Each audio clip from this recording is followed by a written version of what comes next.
Dankie dat ons hierdie pragtige liedere kan sing. Dat U ook U Seun vir ons gestuur het, Jesus Christus, ons verlosser, ons vriend. En daardie Engelse woorde het gesê, let Jesus fill your heart and satisfy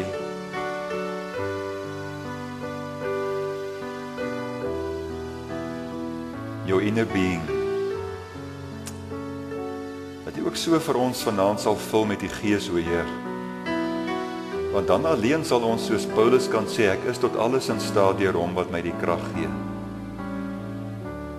En dat U ook so, Here, vir ons sal kom aanraak. Ons sing hier van mense wat miskien al jare lank pyn het. Pyn moet verduur, met pyn saam lewe. Wat nou al amper gewoond geraak het daarin om pyn te hê. Ag Vader, ontferm U opnuut ook oor hulle. Dalk is my pynpakkie, maar die afgelope maand of 2 of jaar wat ek dit moet dra, waar ek nou dalk 'n bietjie meer pyn as van tevore gehad het. En dan is dit so gering gemeet aan mense wat vir baie langer tye pyn moet verduur. Ja Here, so was ek ook by iemand daar by die winkel verbygeloop wat daar staan en waar hy in die geselsie vir my sê, sy vrou is nou 7 maande terug oorlede en sy was vir 22 jaar lank, hulle volle tyd van hulle aftreejare, was sy siek gewees. Here, en wat 'n verskriklike ding om te beleef, dat mens so kan uitsien na 'n rustiger tyd saam en dan word dit 'n tyd van beproewing, tyd van dokters en hospitale en inspuitings en behandeling. En dan, Here, is daar ook die innerlike pyn, wat nie gemeet word in terme van hoeveel pille ek neem, of hoeveel inspuitings ek kry nie. Maar net, Here, 'n sielspyn, iets in my gemoed, wat vir my verlam en wat my seer maak, wat my lewenskwaliteit affekteer. So, Here, het elkeen van ons 'n prentjie van pyn. En kom bid ons dat ons ook uit vanaand so stil wees aan die voete, iets mag ontvang, wat vir ons ook kan bemoedig, en hierdie dinge ook in perspektief kan stel. En dat ons sal verstaan, en ons sal uitsien daarna, om ook iets te kan doen rondom ons pyn, en ook iets te kan ervaar, dat U vir ons wil doen. Ons wil vir U veral toelaat, Here, groot geneesheer, om vir ons ook daarin by te staan. Dankie dat ons dit met verwagting kan bid, ook hier waar ons nou by U woord gaan stil word, in Jesus se naam. Amen.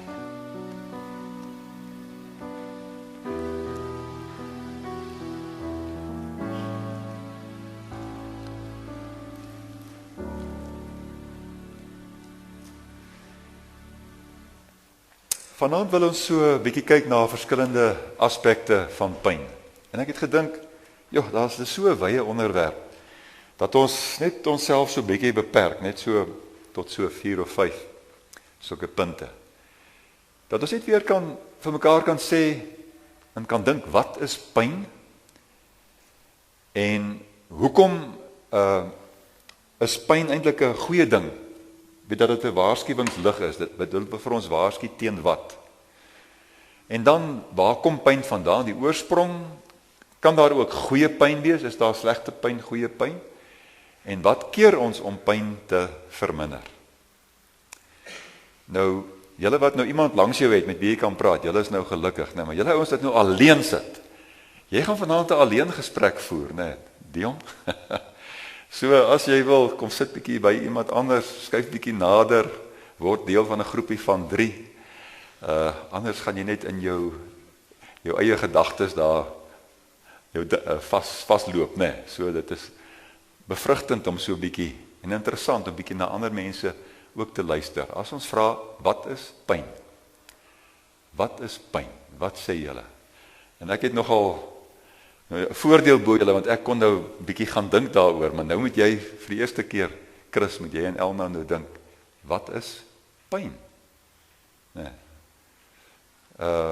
Hoe kan ons dit aan iemand beskryf? Iets wat seer is, nou ja, André, dankie, iets wat seer is, wat ongemak dan saambring, nee, ongemaklik, dis seer. Reg, is dit al wat ons kan sê? Wil nog iemand iets sê? Of praat bietjie net met mekaar daar, hoor gou by die ander een, hoor of pick his brain, nee, hoor 'n bietjie of hy of sy kan help daarso.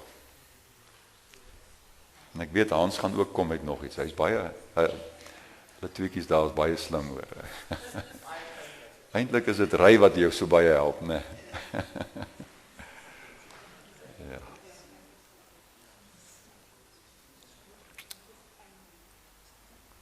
Wat is pyn? Daarbo sit hulle en pa sit in aankondigings lees want hy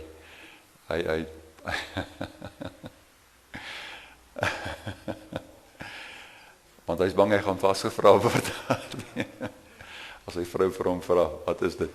Goed, het nog iemand iets bydra om te lewer? Pyn. Ja, het die hartseer, ja, hartseer pyn, né? En dit het ons nou so baie beleef en ook vanaand genoem hierso, rondom rou, verlies wat mens gelei het, iemand wat deel was van jou kring, wat nou nie meer hier is nie. Margaret, wat jy gesê het, of Kobus iets gesê? Jy kan dit nie meet nie. Ja. Ja, dit is reg. En dis hoekom dit so moeilik is om met 'n baba te diagnoseer. Waar lê die pyn, né? Hy huil net.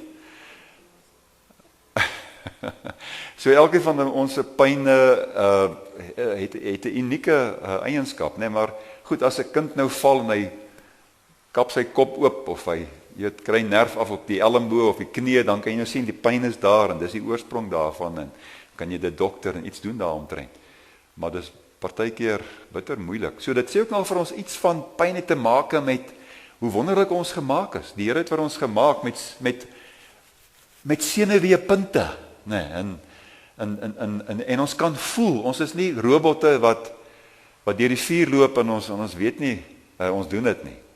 Ons het ja, kyk daar, as ons vinger daar by die vlammetjie hou, ek kyk op die televisie, ek wou iets vir julle gewys het, maar dit het vir my meer pyn gegee om te kyk na 'n ouetjie wat 1 of 2 jaar oud word, en hulle sit vir hom 'n verjaardagkoekie voor hom neer, en hulle neem hom nou af, en hy steek sy vinger in die vlam, en hulle is te laat om te keer, en hy ruk natuurlik terug, jy weet, en dit is seer, want 'n kind weet mos nie, 'n vlammetjie is warm nie. En dis juist wat dit is, né? Dit is daai sensasie wat 'n mens het. En dis wat die Woordeboek sê, né? Daai gevoel van angs of benoudheid, lyding of ongemak wat jy ervaar wanneer hierdie senuweepunte in my liggaam gestimuleer word. Ander ou sê dis 'n onaangename ervaring. En ek dink daarmee kan ons saam sê. Dis nie lekker om pyn te hê nie. Ons is nie masochiste wat daarvan hou om onsself te benadeel nie. In die week wat verby is, het hulle gepraat oor selfbesering, oor mense wat hulle polse of hulle arm sny. En dit is vir 'n bepaalde rede dat mense dit doen, hè. Dis nie selfmoord nie, maar hulle kry een of ander iets daaruit om hulle self te sny. Dit is 'n emosionele ondervinding en dit gaan baie keer gepaard met skade, met 'n seer plek hier aan jou liggaam, fisies of aan die weefsel. En ja, jy kan maar net kyk na iemand wat regtig gebrand het, né? Ek sien ook so ou wat in sy hande het 'n vuurwerk ontplof, net. En jy dink wat se skade doen dit aan 'n hand. Maar daar's ook geestelike pyn. En dit moet ons ook as kinders van die Here altyd bysit, want die boonste deel sal jy altyd kry op Google. Maar vir ons is dit tog ook beslis 'n waarheidsmoment om te sê, jong, as 'n ou nie lekker by die Here is nie, dan ervaar mens ook vervreemding en afstand en skryding. Sonde is baie keer die oorsaak daarvan, en dat dit weer 'n keer 'n gevoel is van verlatenheid, van skuld, van onvrede, van alleenheid. Pyn. So dit is 'n groot onderwerp. En ons het nou so 'n bietjie iets gekry, maar kom ons gaan nog 'n bietjie verder en sê ja, pyn kan baie skerp wees vir 'n rukkie, kort, nê, en 'n akute pyn is gewoonlik vir die eerste 24 uur tot so 3 tot 5 dae. So hulle sê dit is akute pyn of dit kan kronies wees oor 'n langer tyd heen. En dan sê hulle ook dat, en dit weet ons ook, hulle sê mans is kleinserig, nê. Hulle pyndrempel is laer as vroue. Hulle sê vroue, dames kan bietjie meer pyn vat. Ek het ergens gelees,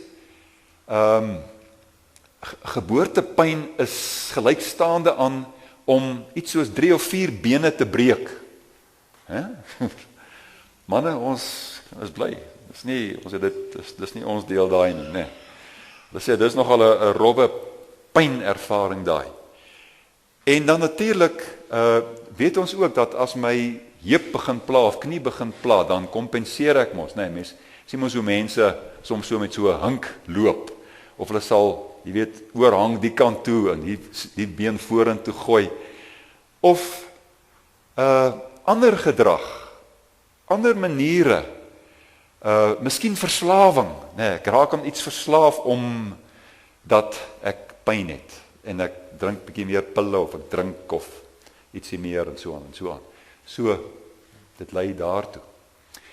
En dit is 'n studieveld, want ons sê eintlik die hele mediese wetenskap is daarop gemik om te sê, daar's sekere pyne wat gedokter kan word, maar daar's ander pyne wat maar altyd daar gaan wees, wat dalk daai kroniese soort van pyn kan word. En ons het ook, almal van ons het al mense gehad wat deur kanker gegaan het of deur langdurige siekte, en dan is daar die wetenskap van pynbestuur, pain management. En praat hulle, en is ons 'n hele wetenskap, nê, praat van versorgers, caregivers of carer en versorg dit, die pasiënt. En baie teorie wat hulle uitwerk rondom dit alles van wat weet ons van hierdie ou het die pyn self, want daai een het net 'n teoretiese pyn van hoe dit is. Het nie self ervaar nie self daai pyn nie. So daai fisioterapeut of daai verpleegster of dokter moet hulle self probeer inleef in hoe dit is om daai pyn te hê. Ensovoorts, né? En dan ook hierso by die psigologiese en die sosiale faktore. En dan hierso my understanding of your religion and or spiritual experience of pain. Hoe beleef jy dit as moslim, of jy as Christen of as Hindu? En dan my spiritualiteit wat 'n rol speel. My liewe pappa met wie ek in 'n verhouding staan. Wat beteken hy vir my in die pyne wat ek in my lewe ervaar? So dit is 'n groot veld daardie. Hoe dink julle, hoekom het God pyn ingebou in ons lewens? Want dit lyk vir my so, dis 'n God-gegewe geskenk. So, wat wil pyn eintlik vir ons sê? Martiens, hoe dink julle? As 'n ou pyn het, wat is die boodskap wat jy kry? Hoe dink julle? Ja? Iets is fout. Hier skort iets. Pyn is seker die simptoom, nee. Hier is 'n oorsaak daarvan. Wat is die simptoom? Wat is die ding wat nou dit te doen aan my? As jy daai prentjie weer 'n keer vat van my vinger kom te naby aan die plaat of aan die vlammetjie. En my oë, ek's besig om te swys en ek kry arc eyes, net Kobus, daai ken daai ding wat gebeur. As 'n mens te laat is om die skerm voor jou oë te sit. En dis pyn en jy weet nou, nou het ek hier iets seer gemaak. So dit sê, bly weg, ruk weg jou hand. Jy kry seer. Trek terug. So dit wil vir ons waarsku teen dit wat ons skade kan doen. En daarom is dit, wat is hierdie mense wat nie pyn kan voel nie? Wie's mense wat se siekte het hulle? Wanneer raak dit dat jy nie kan, ek weet ook nou nie. Waar is ons geleerde mense? Daar's iets verkeerd, jy moet iets doen daaromtrent. Pyn, waar kom dit vandaan? Wat is die Bybelse lig oor pyn? En ons het net nou al iets gesê, nee, dat dit iets met God ook te maak, hè? Kan ons dit onomwonde sê vanaand? God het pyn, die moontlikheid van pyn ingeskape in ons lewens. Maar waar kom die pyn van vervreemding vandaan? Waar kom die pyn van sonde vandaan? Maklik, ons kan sê, oorspronklik, heel ver terug, by Adam en Eva. Adam en Eva. Genesis 1, wat Genesis 3, wat sê, julle tweekies, of eintlik julle meer as twee, nie net jy Adam en Eva nie, maar jy slang, ek gaan vir jou vasvat, want jy is die een wat vir Eva verlei het, en Eva het toe weer na Adam toe gegaan en gesê, is dit nie dalk 'n mooi vrug hierdie om te geniet nie? Kom ons kry hiervan. En hulle het dit gedoen. En toe die Here eers vir Satan aangevat en gesê, omdat jy dit gedoen het, onthou julle, het hy gesê, sal ek iemand stuur wat jou kop gaan vermorsel, en dan Adam, eers vir Eva, vrou, ek gaan vir jou pyn gee met swangerskappe, met geboorte, en man, Adam, jy gaan met swaar kry, werk, die aarde is deur jou toedoen, vervloek, en daar gaan dorings wees, en jy gaan hard moet werk, en jy gaan nie meer vir altyd leef nie, jy gaan stof wees jy gaan verganklik wees, en jy gaan deur stof word op die ou einde. En ons weet, liewe vriende, hieruit vloei ons totale probleem wat ons het. Die probleme wat in die wêreld ingekom het met die sondeval gekom. Ons verganklikheid, ons sonde, maar ook al die ander dinge wat kan verkeerd loop. Die moontlikheid van siekte het gekom as gevolg van dit. Nee, om mense te bedrieg, om mense te verlei, om korrup te wees. Dit kom alles daar van ons oerouers af, nee, van Adam en Eva. Goed, maar nou is die vraag, ons weet mos gelukkig van Jesus. Het Jesus dan nie 'n verandering gebring nie? En ons praat daarvan, ons sê, hy het mos nou die duiwel oorwin. Het hy die duiwel oorwin? Beslis so, hy het die duiwel oorwin. Hy het hom uit die bose magte uitgeklee, skryf Paulus. So met ander woorde, hy het hulle kaal uitgetrek, nee, hy het hulle in skande gestel. Hy het hulle mag van hulle af weggeruk. Maar watter effek het dit nou op pyn? Gaan dit beteken dat as ek my vinger in die vlam steek, dat dit nou nie meer gaan brand nie? Nee. Dat as ek my eie pad wil loop ver weg van die Here, as ek nou dink, alle mense is nou maar gered, Jesus het gekom, daarom kan ek maar leef soos ek wil. Kan ek doen soos ek wil? Nee. Ek gaan pyn aan myself doen en ek gaan ander mense in die proses ook ongelukkig maak. Dis maar net hoe dit werk. Jesus het wel 'n effek gebring op pyn. En kom ons kyk net so 'n bietjie na 'n paar tekste en ek weet ons kan nie al die tekste naslaan nie, want dan gaan ons vir baie ure besig wees. Maar Jesaja praat van Jesus en voorspel dat Jesus sal kom en sal sê, hy is die lam wat stom was voor sy slagters. En hy het homself aan hulle oorgegee. En was dit 'n Sondag, verlede Sondag aand wat Henny die nagmaal hier gehad het. Dit was reg. Is dit reg? Van waar hy ook gepraat het van dat die lam, onthou julle van die paaslam, die bloed wat aan die deurkosyne gestryk is.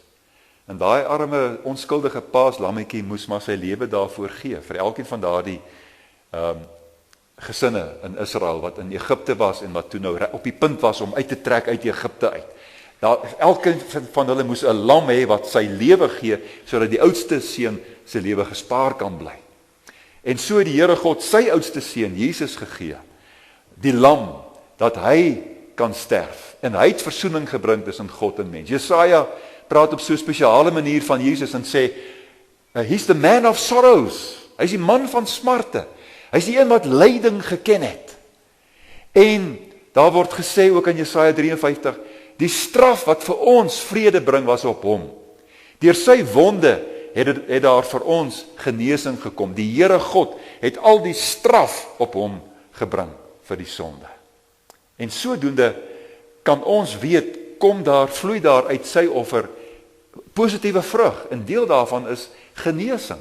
Geestelike genesing, maar ook die moontlikheid van fisiese genesing. Kan pyn goed wees? Dink julle pyn kan 'n goeie uitwerking op 'n mens se lewe? Praat bietjie met mekaar daaronder. Ek gaan sommer hier by Lammy sit. Lammy.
Om 'n bietjie te hoor, wat sê julle? Wat dink jy, julle ouens wat nou alleen sit? Kan pyn ook 'n goeie effek op 'n mens se lewe hê? Kan dit vir jou help? Kan dit vir jou goed wees? Andre, hoe dink julle daar so? Jy? Janie? Nuwe groei? Right? So dit kan 'n heilsame effek op 'n mens se lewe hê. 'n Positiewe, opbouende, stimulerend. Dit kan groei stimuleer.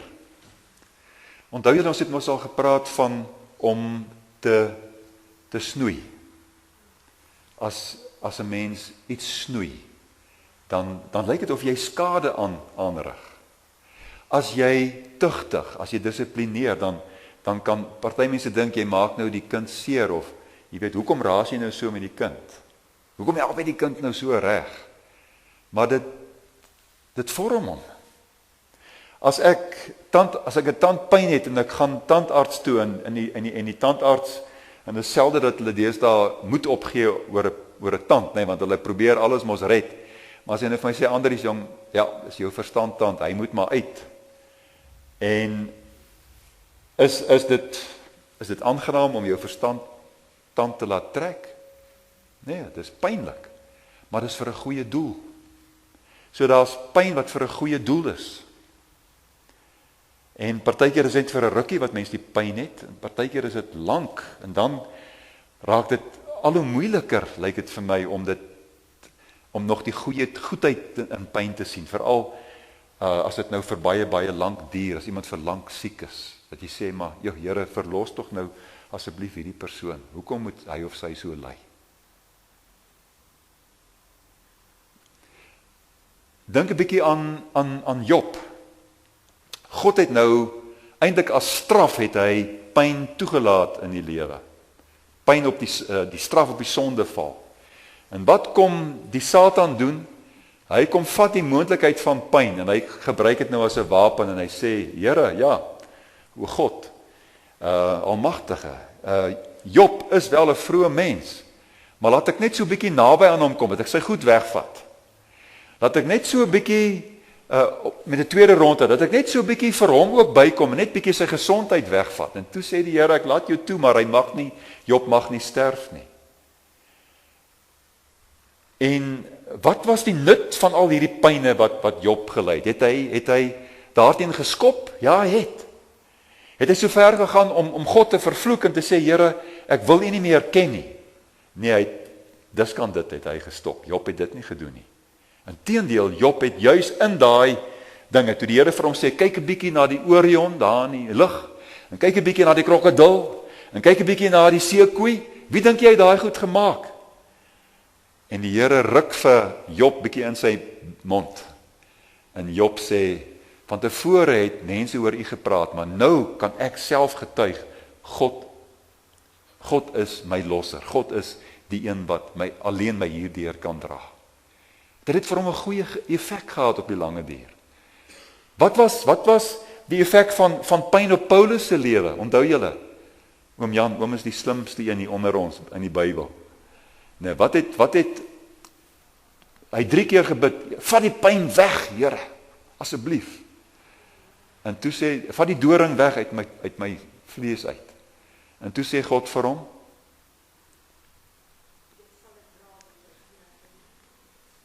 as jy swak is, dan is jy ook sterk. Want my krag kom tot volle werking, wanneer jy swak is. Ouens, en dit is nogal 'n ander les om te leer. Dit lyk my partykeer, moet ons vrede maak daarmee, dat daar pyn ook in ons lewens sal wees. Ons moet nie alle pyn wil uitskop uit my lewe uit nie, maar party pyn het 'n goeie doel. Paulus skryf ook en hy sê, alles werk mee ten goeie. En dis iets van die onverstaanbaarheid van hierdie onderwerp. Ons sou so graag swart-wit wou hê, en wou sê, man, hier's niks tussenin nie.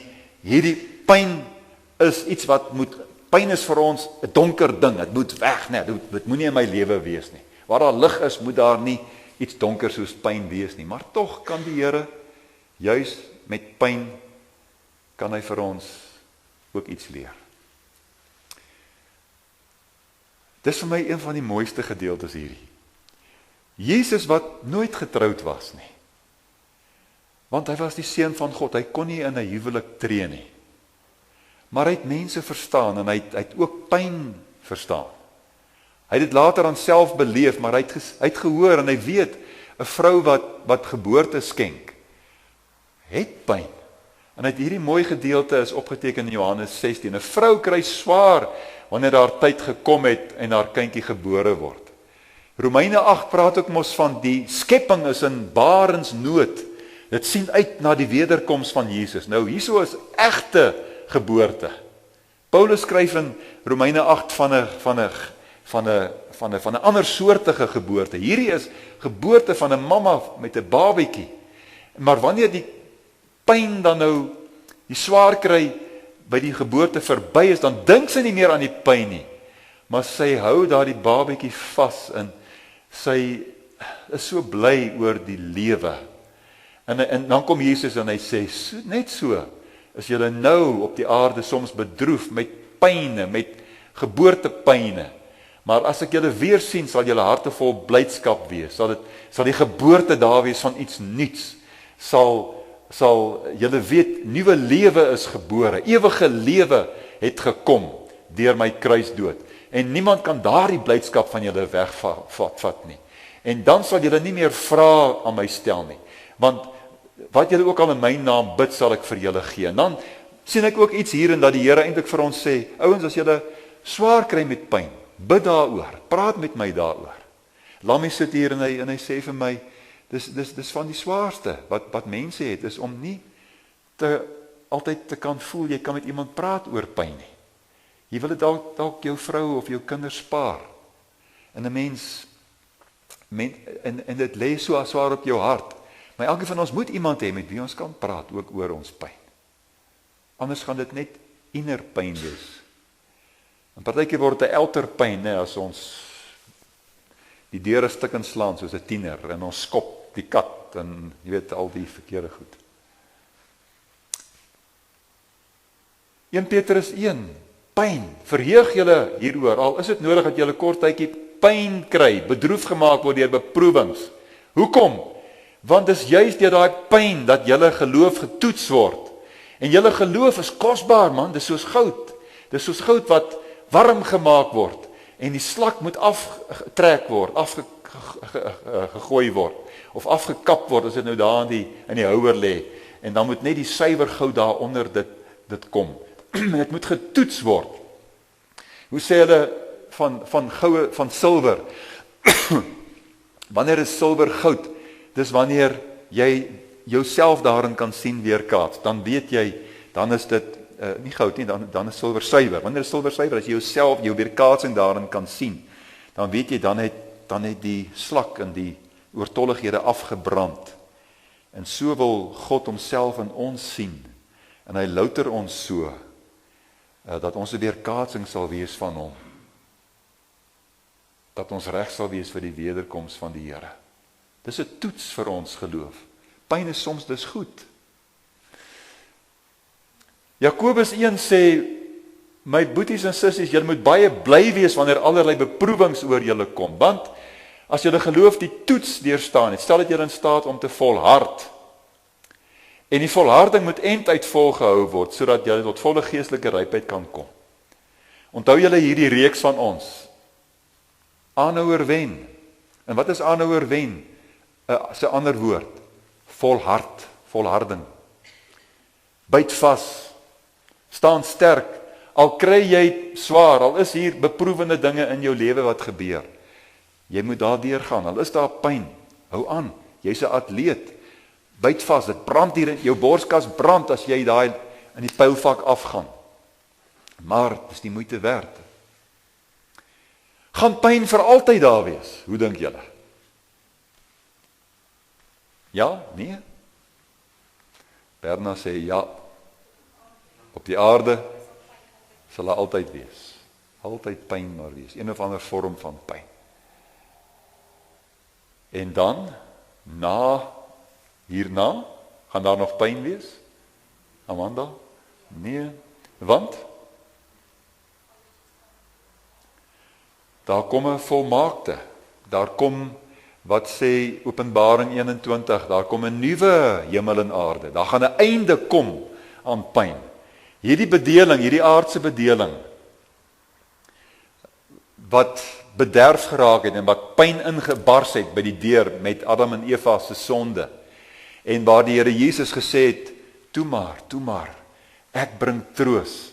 Julle ervaar nou al hier en daar ietsie van pynverligting, van genesing, van versterking, want dit kan ons ook weet, daar's goeie dokters en daar's gebed, mense wat vir mekaar bid, en dan mens kan gesond word, maar nie almal word gesond nie, het sy deur voorbinding of deur genesing of deur bestraling of wat alles nie. Maar daar kom 'n bedeling eers vorentoe, die nuwe hemel en aarde, vers 1 en vers 4 van Openbaring 21 wat sê, die dood, leed, smart en pyn sal daar nie meer wees nie, dis goed wat behoort tot die verlede, dit sal verbygaan. Dit sal tot 'n einde kom. So dis 'n wonderlike ding om na uit te sien. Ons weet dit. Wat keer ons om pyn te verminder? Wat keer ons? Ons gaan nie dokter toe nie. Of ons doen nie wat nie. Ons bid ook nie daarvoor nie. Ons kan bid vir genesing van pyn. Ons kan bid vir genesing van pyn. Here, vat dit asseblief weg. Ons kan bid vir genade om pyn te verduur.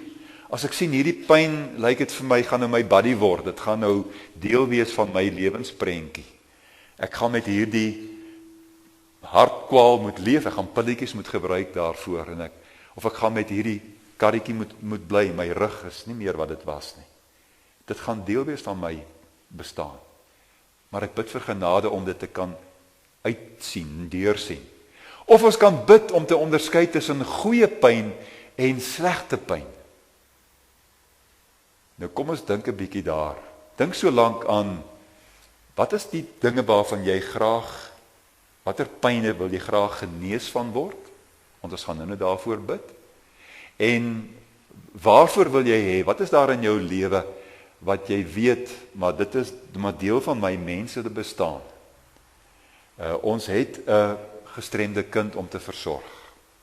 Ons het 'n oupa of ouma wat verswak het daar by die huis. Of in 'n aftreeoord wat ek moet gereeld gaan besoek. Ons moet hulle ondersteun.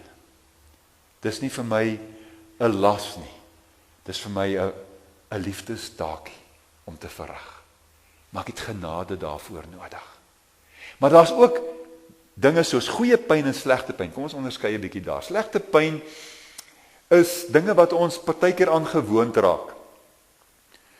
En ons dink dis die new normal. Dis soos 'n ou wat nou tandpyn kry.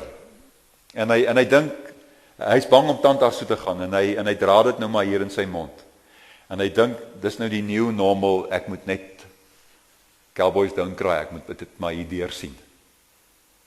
Maar iemand praat van 'n syndroom wat genoem kan word, die syndroom van aangeleerde hulpeloosheid. Waar mense sê maar, dit lyk vir my, ek kan 'n bietjie wegkruip agter hierdie pyn. Ek kan dit as 'n verskoning gebruik. Ek weet nie hoe nie. Doen jy dit? Of ek is nie in staat om dit so goed te doen soos jy nie. Weet ek skuil 'n bietjie agter iemand anders. Of waar iemand sê, en eintlik is die wortel daarvan, ek het beheer verloor. Ek dink ek kan niks daaraan doen nie. Ek het beheer verloor daaroor. Ek kan nie meer hieroor kom nie. Ek kan dit nie anders doen nie. En nou praat die ouens van die neurowetenskaplikes praat van 'n mental map wat begin vorm hier in 'n mens se brein. En 'n mental map, wat is 'n goeie Afrikaanse breinpaadjie of denkpatroon wat naderhand begin sê alles is sleg. Ek moet nou maar hierdie pyn hê. Alles gaan negatief wees die res van my lewe. Ek verwag nou maar net die slegte.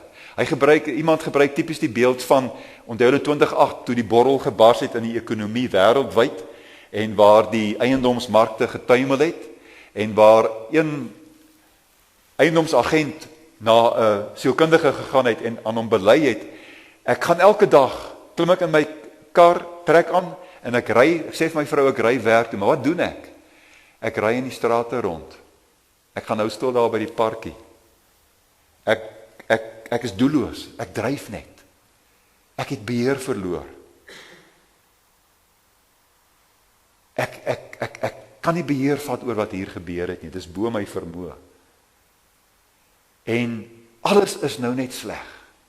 En dan is die gevaar, daai 3 gevare, ek verpersoonlik dit.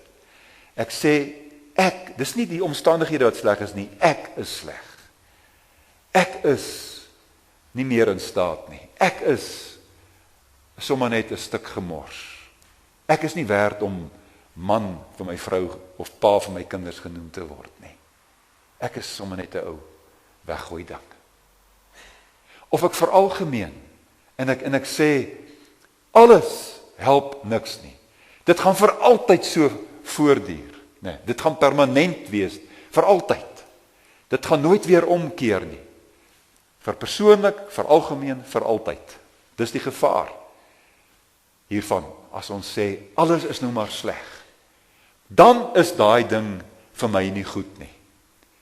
Vriende, dan is dit my vinger wat daar en ek hou my vinger daar in die vlammetjie, en ek dink dit moet nou maar so wees.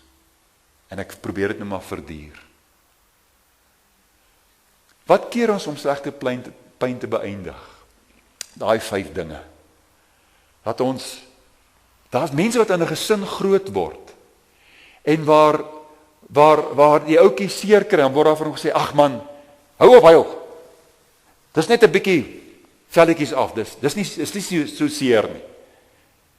En as ek oor en oor die boodskap kry, ag, dis nie so seer nie, dan leer ek om te dink, maar dis maar normaal, ek kan nie meer praat daaroor as ek begin seer kry van 'n ding nie.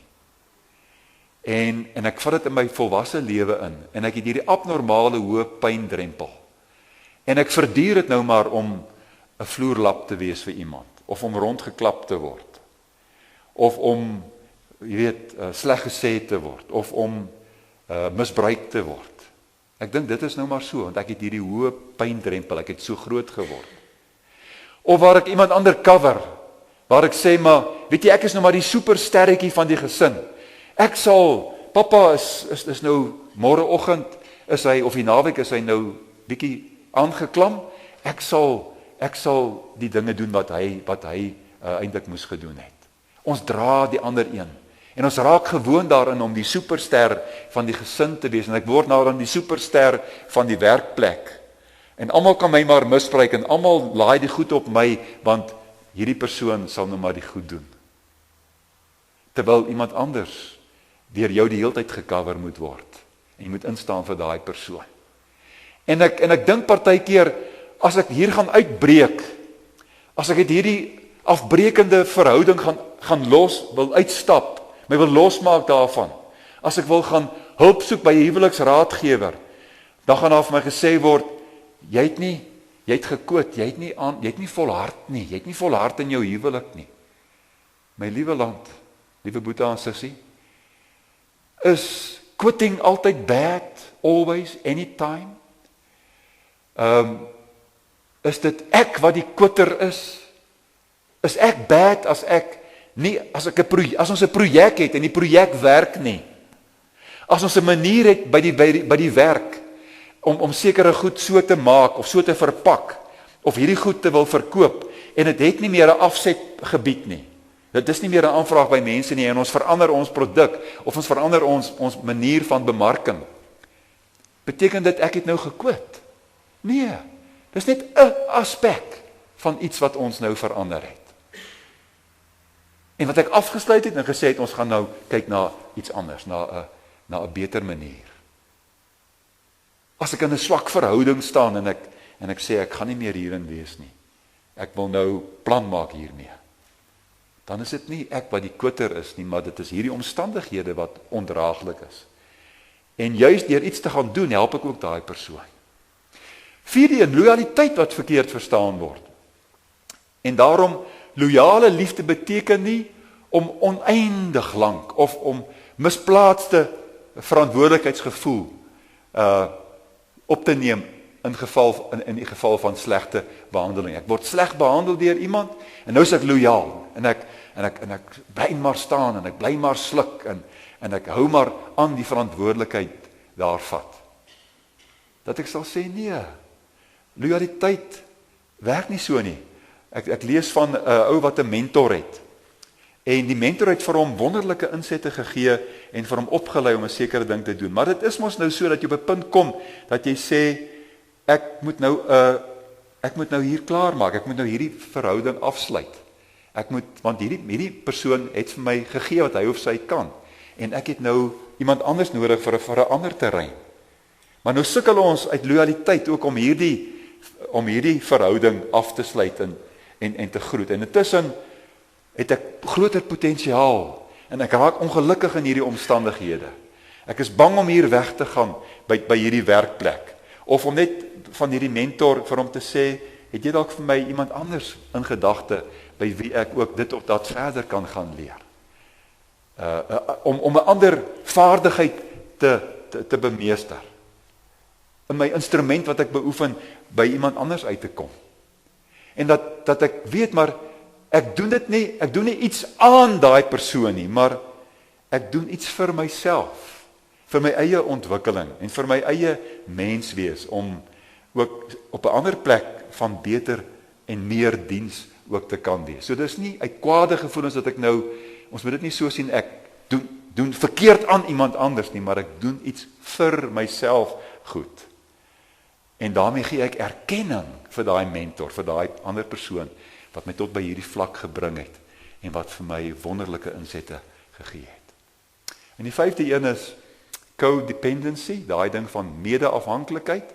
Ons het hierdie breinkaart partykeer van waar ons deeltyd cover ook, dit sluit daarbey aan ook vir iemand anders waar ons sê ek staan vir die persoon in.